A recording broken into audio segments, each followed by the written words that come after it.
એથી આગળ ખસાય એવું જ નથી. એટલું જ અંદર ભરેલું છે ને, આમ કાળ કાળ કરે, જેટલું કાળ એટલું નીકળે એવું છે. એટલે 30 કરોડના હીરામાં 60 મર્સિડીઝ ગાડી, 6000 બ્રેન્ડ ન્યૂ પેટી પેક બાઇક, 6000 કાળે જ રાખો ને, કાળે જ રાખો એવું છે. અને પછી ઉતાર કહીને લફરજન પૂરું કરે મજા ના આવે. ભલે 2 જ લીટી વંચાય, પણ ચાવીને ખાય ને મજા આવે. ઓલો ઉતારી જાય મજા ના આવે. એટલે આપણે ગઈકાલે વાત કહી, યોગી આપા કે હે શાસ્ત્રી મહારાજ, તઈ કસણીમાં હંમેશા રહેવાય. કસણી 2 પ્રકારની, શારીરિક અને માનસિક. તો શારીરિક તમારે આ લોકમાં મુશ્કેલી હોય, આર્થિક મુશ્કેલી હોય, શારીરિક, સામાજિક, કૌટુંબિક બધી મુશ્કેલીઓ હોય, એ કસણી કહેવાય. એટલે હરિભક્તના બધું હોય છે. મોટા ભાગે આપણા હરિભક્તોને આર્થિક મુશ્કેલી છે, મોટા ભાગે. હા, 7 સાધન 13 તૂટે. કેવી રીતે સત્સંગ કરવો એ પ્રશ્ન. ખરે અમને ઘણી દયા આવે છે ને, કાગર આવે અને મળે રૂબરૂ, ખાનગી મળે ને તારે આમ થથરી જવાય. હરિભક્તો ત્યાં કેટલું બધું. યોગી આવે કે હરિભક્તો આટલી મુશ્કેલીમાં ભગવાન ભાઈ સત્સંગ કરે છે, એ જ જ્ઞાન. આવું બોલે, આવી મુશ્કેલી તો આ સત્સંગ કરો ને એ જ જ્ઞાન. અને એવું જ્ઞાનનું કારણ સત્પુરુષમાં હેત.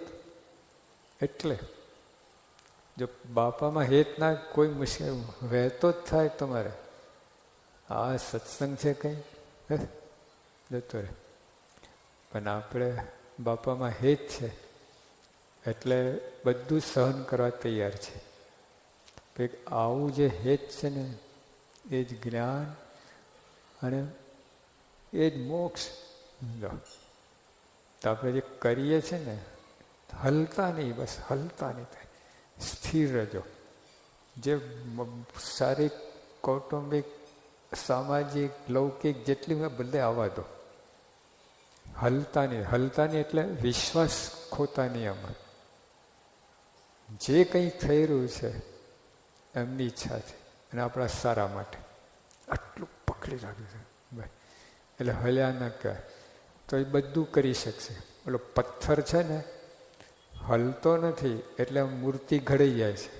તો પથ્થર હલલ કરે તો 10 વર્ષે મૂર્તિ ના ઘડાય. સ્થિર છે એટલે ફટ ફટ ફટ ઘડી જાય. આપણે સ્થિર રહીશું ને ઘડી જઈશું, પણ હલ કરીએ ને, શંકા, કુશંકા, અવિશ્વાસ, આવું બધું થયા કરે તો એમને મુશ્કેલી પડે ઘડવામાં આપણને. તો આટલું. એટલે એક તો આ શારીરિક, માનસિક. માનસિકની વાત બાપા કરે. શારીરિક તો છે જે તો પતિ હશે પાર ગમે.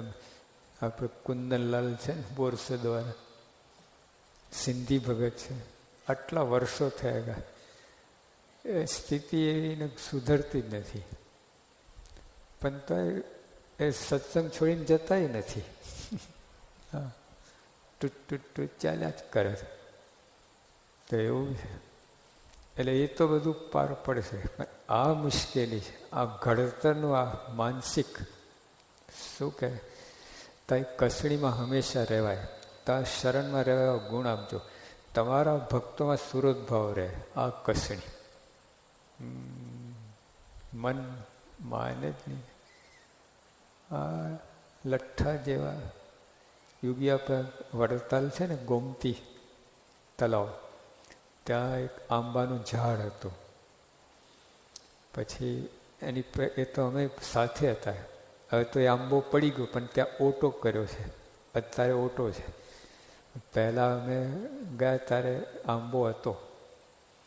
એની પ્રદક્ષિણા કરતા હતા. તો યોગી આપા શું બોલ્યા? અમને બધા ઊભા રાખ્યા, ઊભા રહો, પ્રદક્ષિણા કરી નાખવા નથી, સમજો. બધા અમે યુવકો બધા હાથ જોડે સાહેબ કે જો સત્પુરુષ આજ્ઞા કરે કે આ ઝાડને રોજ 10 શેર દૂધ નાખી જવું, પ્રસાદીનું છે, જરાય શંકા થાય ખરી? અને પછી બોલે જે દિવસથી યોગી એવા આજ્ઞા કરી એક દિવસ ખાલી ગયું નથી, રોજ 10 શેર દૂધ નાખી જવું. લો દૂધ ઝાડ પીતો છે કેમ? મૂરિયા તો ક્યાંય છે ને ત્યાં કોઈ તમને શંકા ના જાય, નાખીને ચાલુ જ જાય. પણ પછી યોગી આપા શું બોલ્યા? કે આ બે હરિભક્તોને ઘરે લઈ ચા પાઓ. એ ના બે, ના બે. તો બુદ્ધિ આ કોઈ મારા સત્સંગ કરવા ફરતા નથી, આ ખાવા જ ફરે છે. આવો જ વિચાર તો પહેલો જ વિચાર આવશે. બોલો ક્યાં સુરત ભાવ રહી, ક્યાં રહે? મન ધાર્યું કરી આપે, મનમાં એ મહિમા સમજીએ. અને આવું એમની આજ્ઞાથી પણ મહિમા ન સમજીએ. સ્વામી કહે છે આ બે જણને લઈ જાઓ, તો ચા પાઓ, જમાડો.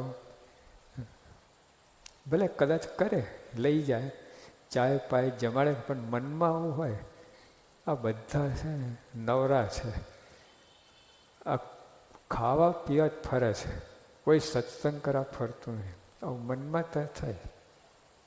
જો અહીંયા આ ભૂલ થાય છે, આ કસણી. હા, તો જેની સાથે બનતું ને એની સાથે જ ગોઠવે, તમે એની સાથે સેવા કરવાની. લો માનસિક ભીડો પોતે વેઠેલો છે, એમને નથી કરતા. હા, એમને બધા એમના બાપ મળ્યા છે. યોગીઓ પણ બાપ ભેગા રહે, આવું કરી તે પાર પડ્યો કેફથી, આનંદથી. એમ જરાય મૂંઝવણ નહીં, જરાય. તમે ભક્તોમાં સુરત ભાવ રહે, મન નોખું ના રહે, મનુષ્ય ભાવ ના આવે, સદાય દીવ ભાવ રહે. સદાય કોનામાં? અહીં નહીં, અહીં સદાય દીવ ભાવ રહે. આ કેટલી કસણી કહેવાય. બોલો કેટલી કસણી.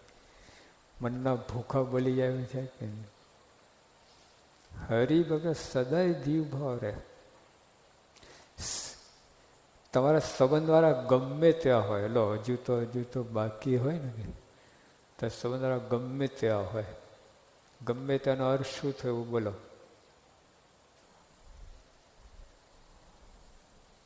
માઇનસમાં, 0 નહીં, માઇનસમાં. પણ તો તેને માથાના મુગટ માનીએ, ખાલી ભક્ત માનીએ એવું નહીં. સારું સારું ભાઈ, સારું. માથાના મુગટ. આ કેટલી કસણી છે, બોલો. પછી આમાં પાસ થાય ને પતી ગયો. હવે ત્યાં સોનાનો થઈ ગયો, સોનાની મૂર્તિ થઈ ગઈ, મૂર્તિ બ્રહ્મની મૂર્તિ થઈ ગઈ, ઘડાઈ ગયા. આનંદ આનંદ આનંદ થાય. પેલા કરોડ યજ્ઞ કરે, દાન કરે, નહીં પતતો કરે. આટલું જ કામ. આમાં એટલું મન મરોડવું પડે ને. મન ધાર્યું મૂકવું ને મરવા જેવું છે. હજુ મરવાનું પસંદ કરે, મન ધાર્યું મૂકવાનું પણ ના કરે. એ જ એમને મુકાવું છે, આ જ કરાવવું છે. એક શાસ્ત્રીમાં એક વાત કરતા કે એક પિતા હતો, એના છોકરાને ભણાવવા માટે તે પંડિતો હતા ને, પંડિતો એટલે પાઘડી પહેરતા. આ પહેલાં જૂના શિક્ષકો બધા એવા હતા. તે કે આને ભણવાનું શું લેશો? કે 30 રૂપિયા મહિનાના. ભાઈ તો ભણેલો છે તો 60 રૂપિયા. આવું કેવું? તો જે ભણે છે ને બધું મારે કાઢવું પડશે, પછી આ નવું દાખલ કરવું પડે, એટલે મારે ડબલ મહેનત થશે. આ લોકોને એવું થાય છે, ડબલ મહેનત. આપણે એટલું બધું ભરેલું છે ને, ન જાણવાનું જાણ્યું છે, ન કરવાનું કર્યું છે, એ બધું હગર ડગર કહીને આ નાખવાનું છે અંદર. હા, કેટલી મહેનત. તો આપણે ભેજ ઉપર એમનું શું થતું હશે? આપણે આ બધું માનતા નથી.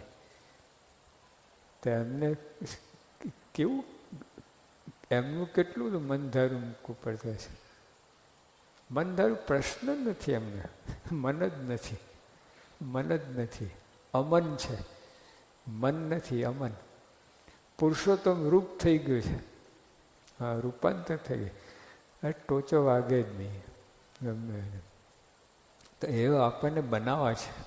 હા, થોડુંક પણ આ માર્ગે પ્રાણ થશે ને, આમાં હરિભક્તોનો મહિમા જેટલો સમજાશે એટલું સાચું.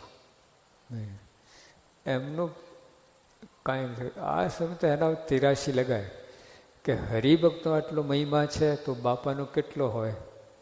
હા, અહીંયા ગડબડ થાય છે.